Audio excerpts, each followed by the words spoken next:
Today, we are diving deep into the history of the black hat hacker, but we're going to look past the usual stereotypes. What you're going to find is this fascinating paradox.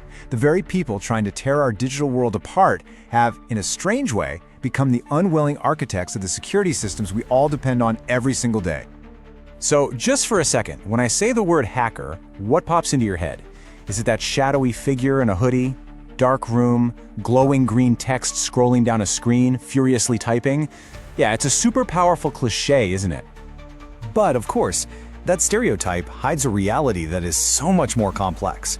The real story of the cybercriminal is one of escalating ambition, of shifting motives, and it's had a huge impact on pretty much everything, from the way companies do business to how nations interact with each other.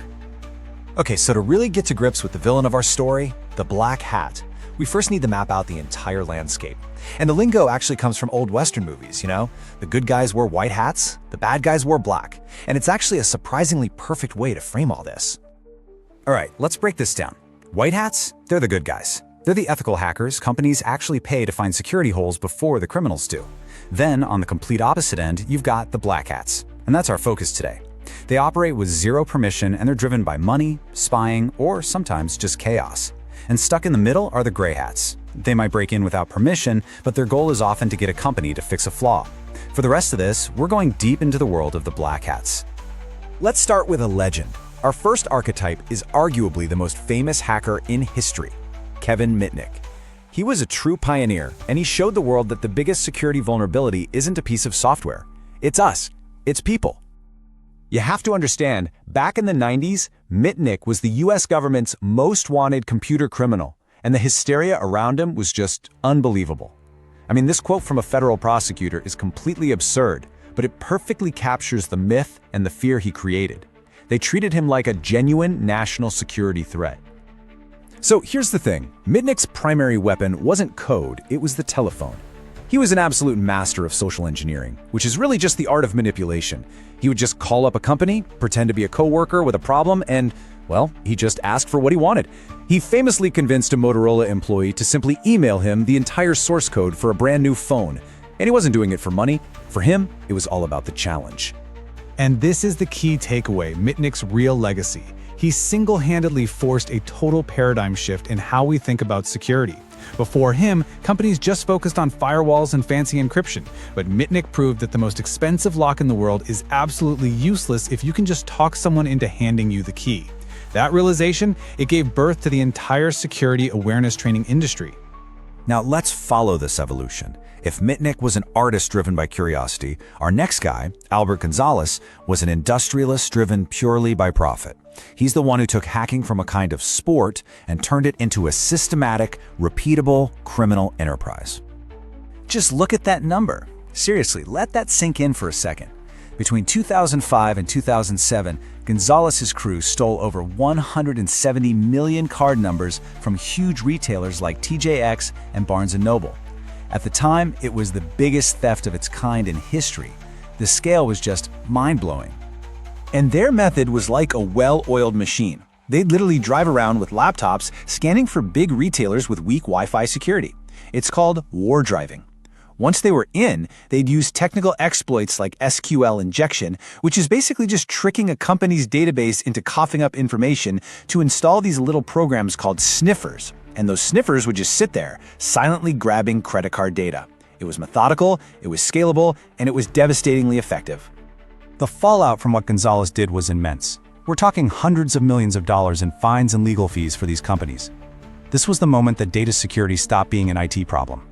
Gonzalez's attacks proved a very painful new equation. The cost of a data breach is way, way bigger than the cost of preventing one. And just like that, cybersecurity became a critical issue of financial risk for every CEO and every board of directors. Okay, this right here marks a critical escalation. We've seen hacking for curiosity, and we've seen hacking for profit on an industrial scale. But those massive operations paved the way for something far more organized, and frankly, far more dangerous. What happens when the person behind the keyboard isn't just a criminal, but is working for an entire country? Well, the goal shifts from just making money to things like geopolitical power and national survival. And that brings us to our final and, without a doubt, most dangerous archetype, the Lazarus Group. Now, this isn't some criminal gang. This is a state-sponsored hacking unit, widely believed to be an arm of North Korea's main intelligence agency.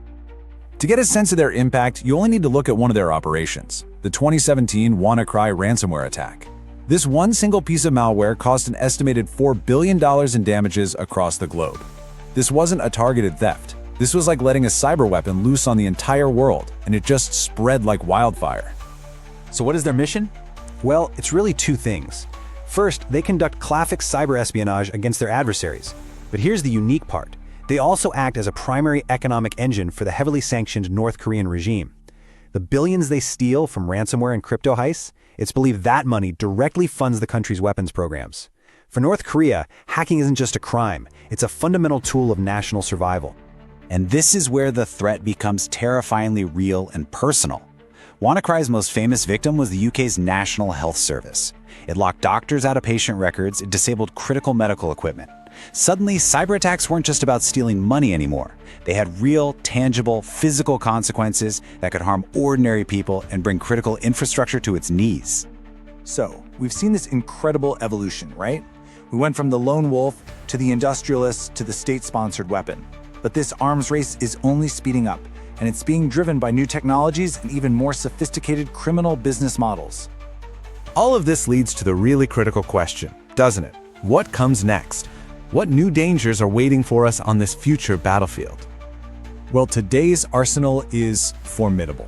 We're now seeing AI generate phishing emails and deepfake voices that are so convincing they're almost impossible to spot. There are new business models like ransomware as a service where powerful attack tools are just leased out to anyone who'll pay. The bar for entry is getting lower and lower.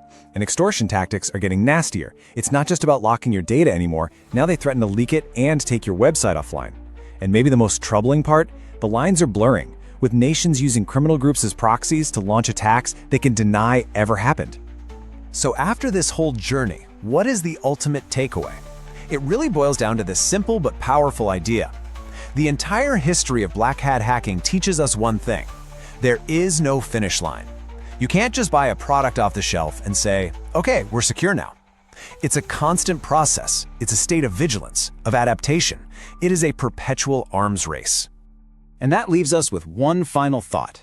Every major attack we've looked at today forced us to build a totally new kind of defense. Mitnick gave us security awareness training. Gonzalez gave us boardroom-level risk management. Lazarus forced us to understand hybrid warfare. So as we look to the future, the question really isn't if the next major attack will happen. The question is, what will it be? And what new defenses will it force us, once again, to build?